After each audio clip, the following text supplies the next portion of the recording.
प्रिय विद्यार्थियों, आज हम कक्षा 7 के हिंदी विषय के पाठ 1 का अध्ययन करेंगे। जैसा कि आपको विदित होगा कि कोविड-19 की वजह से विद्यालय खुल नहीं पा रहे हैं और हमें घर बैठे पढ़ने की आवश्यकता है। इसी कारण से आपको हिंदी का पहला पाठ पढ़ाया जा रहा है। इसमें आपको पहले पाठ पढ़ाया जाएगा, उसकी व्याख्या की जाएगी, साथ में आपको उसका पूरा परिचय देकर प्रश्नोत्तर सहित करवा दिए जाएंगे, जिसके लिए आप अपना गृह कार्य करके कॉपी के पन्ने पर अपना नाम लिख के अपने गृह कार्य की फ़ोटो खींचकर अपने विद्यालय के व्हाट्सएप नंबर पर पर्सनल भेजेंगे और इसका अध्ययन करेंगे। जो बात आपको समझ में नहीं आएगी वह भी आप उसी व्हाट्सएप नंबर पर भेजेंगे। आपको सारी समस्याओं का हल व्हाट्सएप ग्रुप के माध्यम से ही कर दिया जाएगा। खाली समय को भरें, पढ़ाई करें, पढ़ाई में अपना समय दें। विद्यार्थी कभी भी किसी भी टाइम उस वीडियो को देख सकता है। ऑनलाइन क्लासेज अलग होती है, हम आपको इस तरह के वीडियो बनाकर सेंड करेंगे, उसको आप पढ़िए और आपने अपने ज्ञान को बढ़ाइए। तो निकालिए, आपकी पुस्तक का नाम है बसंत भाग 2, कक्षा 7 के लिए है। इसका पहला पाठ निकालेंगे हम। पहला पाठ है हम पंछी उन्मुक्त गगन के। श्री शिवमंगल सिंह सुमन के द्वारा लिखा गया यह पाठ, ये कविता हम पढ़ेंगे। पहली इस कविता में 4 पंक्तियों को हम पढ़ेंगे। तो इसमें देखिए,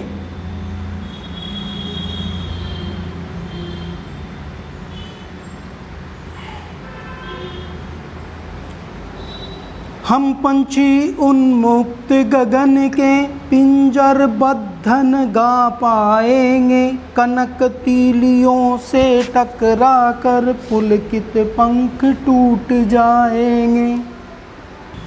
इसमें इस तरह से कठिन शब्दार्थ आपको मैंने ऊपर लिख रखे हैं, जैसे उन्मुक्त। अब उन्मुक्त का अर्थ होता है खुला, गगन, गगन का अर्थ होता है आकाश। इस तरह से आप अपनी किताब में लिख सकते हैं। पिंजरबद्ध, पिंजरबद्ध का अर्थ होता है पिंजरे में बंधा हुआ या पिंजरे में बंद।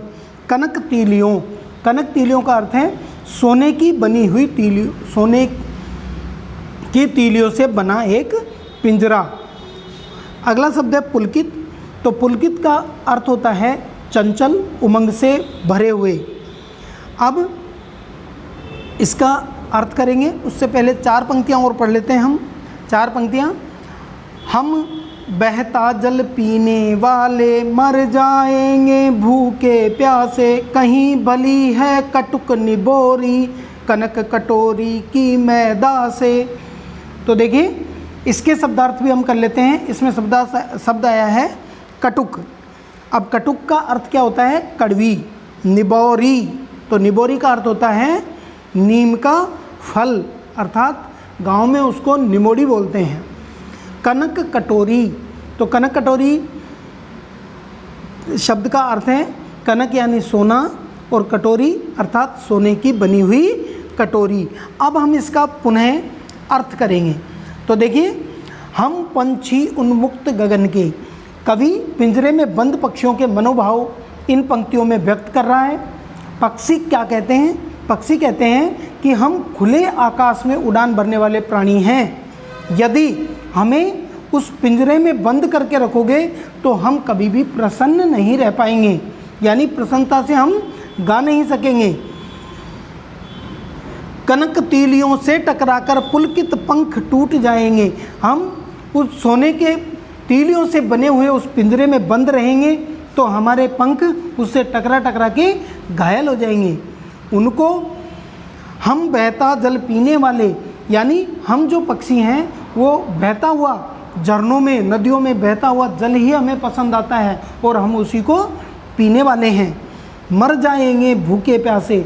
और यदि आप हमें पिंजरे में बंद करोगे तो चाहे आप सोने की कटोरी में ही हमें कुछ खाने को दे दो, लेकिन हम भूखे प्यासे मर जाएंगे। पर हम स्वतंत्र रहकर ही जीना चाहते हैं, हम पराधीनता से रहकर जीना नहीं चाहते। इस प्रकार से पक्षी अपने मन की व्यथा को व्यक्त कर रहे हैं प्रस्तुत कविता के माध्यम से। कवि शिवमंगल सिंह सुमन ने अपनी बात को बिल्कुल यानी उपरोक्त पंक्तियों के माध्यम से कवि ने सुख सुविधापूर्ण पराधीनता जीवन की अपेक्षा कष्टमय जीवन को श्रेष्ठ बताया है। यानी पराधीन सपने सुख नहीं। आपने सुना होगा, जो व्यक्ति दूसरे के अधीन होता है उसको सपने में भी कभी सुख प्राप्त नहीं होता है। चलिए आगे चलिए। स्वर्ण श्रृंखला के बंधन में अपनी गति उड़ान सब भूले, बस सपनों में देख रहे हैं तरु की फुनगी पर के झूले। ऐसे थे अरमान की उड़ते नीले नभ की सीमा पाने, लाल किरण सी चोंच खोल चुगते तारक अनार के दाने। तो देखिए इसमें कठिन शब्दार्थों को आप देखिए। सबसे पहला शब्दार्थ है स्वर्ण श्रृंखला। अब स्वर्ण श्रृंखला का अर्थ होता है सोने की जंजीर या सुख सुविधा। अगला शब्द है बंधन। तो बंधन का अर्थ होता है बंध जाना या वश में हो जाना। अगला शब्द है गति। गति का अर्थ होता है चाल या वेग। इससे अगला शब्द है तरु। तरु का अर्थ होता है वृक्ष। फुनगी। फुनगी अर्थात डाली। फुनगी अर्थात डाली। और अगला शब्द है फुनगी के बाद में अरमान। अरमान, अरमान का अर्थ होता है इच्छा। फिर इसके बाद में आया नभ। नभ का अर्थ होता है आकाश। फिर इसके बाद आया सीमा। सीमा का अर्थ होता है अंत। और तारक, अगला शब्द है तारक अनार के दाने, अर्थात तारों रूपी अनार के दाने। अब हम इनका अर्थ करते हैं। तो देखिए, स्वर्ण श्रृंखला से के बंधन में अपनी गति उड़ान सब भूले। कहने का भावार्थ यह है कि पक्षी कह रहे हैं कि सोने की जंजीर अर्थात पराधीनता के सुख में प्राप्त सुख सुविधाओं के बंधन में पड़कर वे अपनी गति और उड़ान सब भूल गए हैं। वे कौन? पक्षी। पक्षी अपनी गति व उड़ान सब भूल बैठे हैं। वे अर्थात पक्षी वृक्षों की डालियों पर बैठकर झूलने के अब केवल सपने ही देख पाते हैं। अब वो वृक्षों की डालियों पर बैठकर झूल नहीं सकते। उनकी इच्छा है कि उनके अरमान है, यानी उनकी इच्छा है कि वे नीले आकाश की सीमा तक उड़ते चले जाएं और अपनी लाल किरणों जैसी चोंचों से अनार के दानों जैसे तारों को चुगे। इस प्रकार से पक्षी अपनी इच्छा को व्यक्त कर रहे हैं। अब पन्ना पलटिए, पृष्ठ संख्या 2 पर आइए।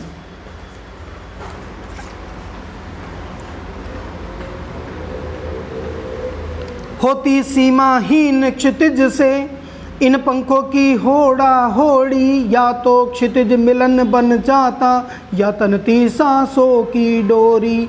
नीड़न दो चाहे टहनी का आश्रय छिन्न भिन्न कर डालो, लेकिन पंख दिए हैं तो आकुल उड़ान में विघ्न डालो। इस प्रकार हम इनके शब्दार्थों को समझते हैं। इनके शब्दार्थ हैं, जैसे पहला है सीमाहीन, अर्थात जिसका कोई छोर न हो। क्षितिज, अब क्षितिज कहते हैं दिशा का छोर, यानी जहाँ पर पृथ्वी और आकाश मिलते हुए से प्रतीत होते हैं उसे हम क्या कहते हैं? क्षितिज। अगला शब्द है होड़ा होड़ी। होड़ा होड़ी का अर्थ है उड़कर पहुँचने की होड़। इसके बाद में मिलन बन जाता, तो इसमें मिल जाता यानी वहाँ पर पहुँच जाते। तनती अर्थात थम जाती। सांसों की डोरी, सांसों का आना जाना अर्थात जीवन। नीड़, नीड़ का अर्थ होता है घोंसला। टहनी, वृक्ष की पतली डाली। आश्रय अर्थात आधार अर्थात बैठने का स्थान। छिन्न भिन्न अर्थात नष्ट। आकुल अर्थात बेचैन। विघ्न अर्थात बाधा या रोग। अब इसका हम सब अर्थ करते हैं, भावार्थ। तो देखिए इसमें होती सीमाहीन क्षितिज से, अर्थात पक्षी कह रहे हैं कि यदि वे स्वतंत्र होते तो उनके पंख क्षितिज तक पहुंचने की होड़ लगाया करते। अगर वो पिंजरे में बंद हैं तो वो उड़ नहीं सकते, लेकिन यदि वो पराधीनता से मुक्त होते और स्वतंत्र होते तो वो क्षितिज तक उड़ने की होड़ा होड़ी लगा लेते।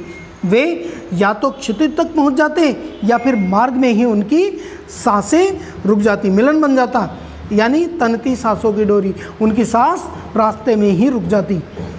अगली लाइनों में पक्षी कहते हैं कि भले ही उन्हें घोंसला न मिले, टहनियों पर बैठने का स्थान भी नष्ट कर दिया जाए, लेकिन जब उन्हें पंख दिए हैं तो कोई भी उनकी आकुलता से पूर्ण उड़ान में बाधा न डाले, उन्हें पिंजरों में बंद करके उनसे उड़ने की स्वतंत्रता न छीनी जाए। इस प्रकार से आप इस पाठ का अर्थ कर सकते हैं। कवि शिवमंगल सिंह सुमन ने यह कविता आपको प्रस्तुत की है, इसके अर्थ को समझिए। अब हम इसमें आगे इसके प्रश्नोत्तरों को करते हैं। तो प्रश्नोत्तर देखिए, 3 प्रश्न इसमें दिए गए हैं अभ्यास प्रश्न में, और तीनों प्रश्न आप पढ़िए कि तीनों प्रश्न क्या हैं। पहला प्रश्न है,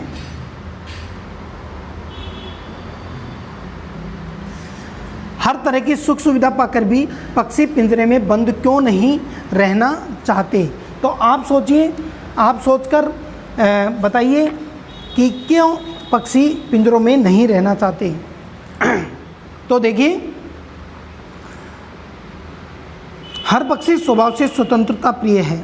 सारी सुख सुविधाओं से पूर्ण होने पर भी परतंत्रता स्वतंत्रता का स्थान नहीं लेती। हर प्राणी स्वभाव से स्वतंत्रता प्रिय होता है। सारी सुख सुविधाओं से पूर्ण होने पर भी परतंत्रता स्वतंत्रता का स्थान नहीं ले सकती। पिंजरे में बंद करके मनुष्य पक्षी की स्वतंत्रता छीन लेता है, उसकी मुक्त उड़ान की इच्छा को रोक देता है। यही कारण है कि पक्षी सभी सुख सुविधा पाकर भी पिंजरे में बंद नहीं रहना चाहते। तो आप इस उत्तर को अपनी कॉपी में नोट कर लेंगे। यह आपको गृह कार्य में करना है। अगला प्रश्न देखिए, पक्षी उन्मुक्त रहकर भी कौन कौन सी इच्छाएं पूरी करना चाहते हैं। तो देखिए, पक्षी उन्मुक्त रहकर भी अपनी निम्न इच्छाओं को पूरा करना चाहते हैं। पहली, पक्षी नीले आकाश की सीमा तक उड़ना चाहते हैं। दूसरी, पक्षी नदी झरनों का जल बहता जल पीना चाहते हैं। तीसरी, नीम के वृक्ष की कड़वी निबोरियाँ खाना चाहते हैं। चौथी, पक्षी चाहते हैं कि भले ही उन्हें घोंसले में डालियाँ न मिले पर वे स्वतंत्र रूप से उड़ना चाहते हैं। और पाँचवीं, पक्षी पेड़ की सबसे ऊंची डाली पर झूलना चाहते हैं। छठी, पक्षी क्षितिज से मिलान करना चाहते हैं। और सातवीं, आकाश में ऊंची उड़ान भरकर अनार रूपी तारों को चुगना चाहते हैं। इस प्रकार से 7 इच्छा इस पाठ के अंदर पक्षियों की आई है, जो कि पिंजरे में बंद रहने से उनको नहीं पूरी नहीं हो सकती, नहीं मिल सकती। अगला प्रश्न देखिए, भाव स्पष्ट कीजिए। या तो क्षितिज मिलन बन जाता या तनती सांसों की डोरी। भावार्थ यह है कि पक्षी चाहते हैं कि वे सीमाहीन क्षितिज तक उड़ान भरने के लिए स्वतंत्र होने चाहिए। इसके लिए वे अपने प्राणों की बाजी लगाने को भी तैयार हैं। यद्यपि क्षितिज कोई वास्तविक स्थल नहीं या सीमा नहीं है, वह आगे ही आगे बढ़ता चला जाता है, लेकिन क्षितिज को छूने की अभिलाषा जीवन में सर्वोच्च लक्ष्य को पाने की चाह का प्रतीक है। ऐसी चाह केवल स्वतंत्र व्यक्ति ही प्राप्त कर सकता है। स्वतंत्र व्यक्ति ही ऐसी चाह रख सकता है, पराधीन व्यक्ति ऐसी चाह नहीं रख सकता। इसे ये इसका भावार्थ है। आगे बढ़िए कविता में आगे। तो देखिए, इसमें कविता में आगे में बहुत से लोग पक्षी पालते हैं। अब पक्षियों को पालना उचित है अथवा नहीं, अपने विचार लिखिए। इसमें आपको स्वयं के विचार लिखने हैं कि पक्षी पालना उचित है या नहीं है। क्या पक्षियों को पालना उचित है? इस पाठ को पढ़ने के बाद आपको कैसा लगता है वो अपने शब्दों में आप लिखिए। क्या आपने या आपकी जानकारी में किसी ने कोई पक्षी पाला है? उसकी देखरेख में किस प्रकार की जाती है, इसको भी लिखिए। यदि आपने पाला हो तो लिखिए, नहीं पाला हो तो मना कर दीजिए। या फिर आपकी जानकारी में किसी ने पाला हो तो वो उसकी देखरेख कैसे करता है, ये आपको अपने शब्दों में लिखना है। अच्छा, अब हम आगे देखते हैं दूसरा प्रश्न। पक्षियों को पिंजरे में बंद करने से केवल उनकी आज़ादी का हनन ही नहीं होता, अपितु पर्यावरण भी प्रभावित होता है। इस विषय पर 10 पंक्तियों में अपने विचार लिखिए।